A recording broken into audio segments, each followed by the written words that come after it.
Good morning again. I'm Maurice. I've been thinking again. Welcome to Friday, by the way. It's -7 in Manchester. This is the coldest winter we've had for many years. I've been thinking about a verse in Proverbs. A well-known verse. Let me read it to you. It's Proverbs 3, verse 5 to 6. Instructions. Trust in the Lord with all your heart. Lean not to your own understanding. In all your ways acknowledge him, and he'll direct your paths.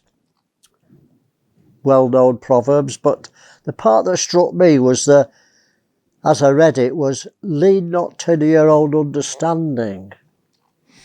Why do believers use the natural thinking of their own understanding? So many believers, when I tell them how I live and how I exercise my faith in all circumstances and don't worry about them, they say, oh, come on, Maurice. Well, at least God's given you a brain. You're supposed to use it. Well, of course, it's true. I do have a brain and God expects me to use it. But how? Certainly not to think like the world. My natural thinking and your natural thinking will always revert, it'll always gravitate to the thinking of the world, without exception, because we've got 6,000 years of the character of Adam. So of course we think like the world, the Adamic nature. The question is, can I use my brain to please God? Well, of course. Study to show yourself a workman not ashamed. So I can study. I can learn to read and write, so I can study my Bible. I can learn French, so I can go to France and preach the gospel. There's many ways I could use my brain, but my actual thinking, the mindset, the disposition, the attitude, it's got to be the mind of Christ. The natural thinking of the world is the very opposite to how God thinks. So I've called this vlog the Great Contradiction, and it's hard for Christians to get their head round it. We win by losing. We're following Jesus, and he surrendered to the death of the cross, allowed Satan and wicked men to kill him. That's how he beat Satan, by surrender. Jesus said we could become the greatest in the kingdom by becoming the servant of all. Let me read it, Mark 9 verse 35. Jesus said unto them,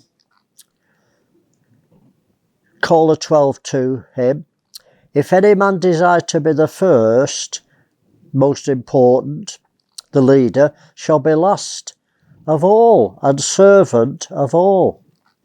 And Mark 10 verse 44, and whosoever of you will be the chief shall be the servant of all.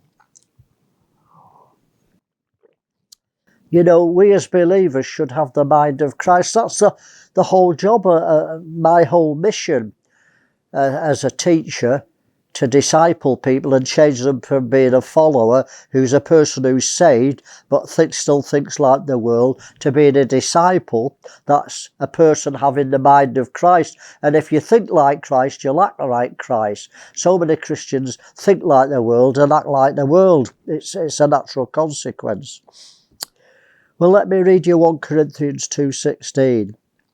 For who has known the mind of the Lord, that he may instruct him? Who's known the mind of God? But we have the mind of Christ. Christ knows God's will. And so if we know Christ, we know God's will. We have the mind of Christ. Romans 11:33. Oh, the depths of the riches, both of the wisdom and knowledge of God. How unsearchable are his judgments, and his ways are past finding out. You can't use your own understanding to get the mind of God. For who hath known the mind of the Lord? You can't use your natural thinking, your brain, to work out the ways of the Lord. So many Christians say to me, oh, I don't think God would do that. Well, I know Jesus said it, but what he really meant was, and they use the natural thinking instead of just accepting what God says. Who hath been first given to him, and it shall be recompensed unto him again. For of him and through him and to him are all things, to whom be glory evermore. You'll never know the mind of Christ. So Paul carries on and tells us how to know it. I beseech you, therefore, brethren, by the mercies of God, that you present your bodies a living sacrifice, wholly acceptable unto God, which is your reasonable service. And don't be conformed to this world. Don't think like the world. Don't use your brain as the world use it and think like the world.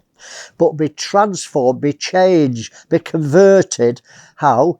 By the renewing of your mind. Your mind's got to be renewed, or you'll use your brain to think like the world.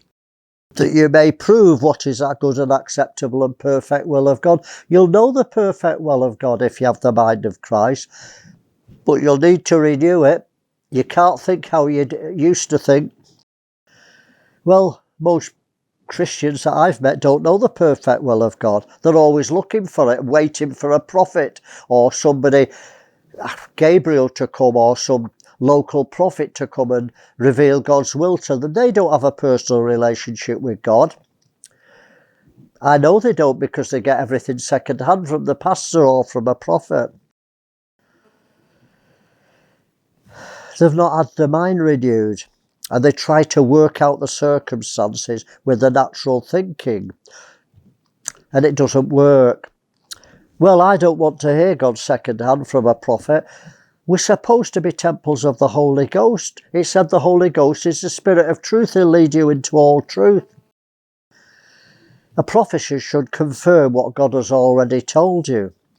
Well, the time's gone. I hope I've provoked you to use your brain wisely, but have the mind of Christ. So, I've finished. Have a blessed and a renewed mind today, and keep thinking.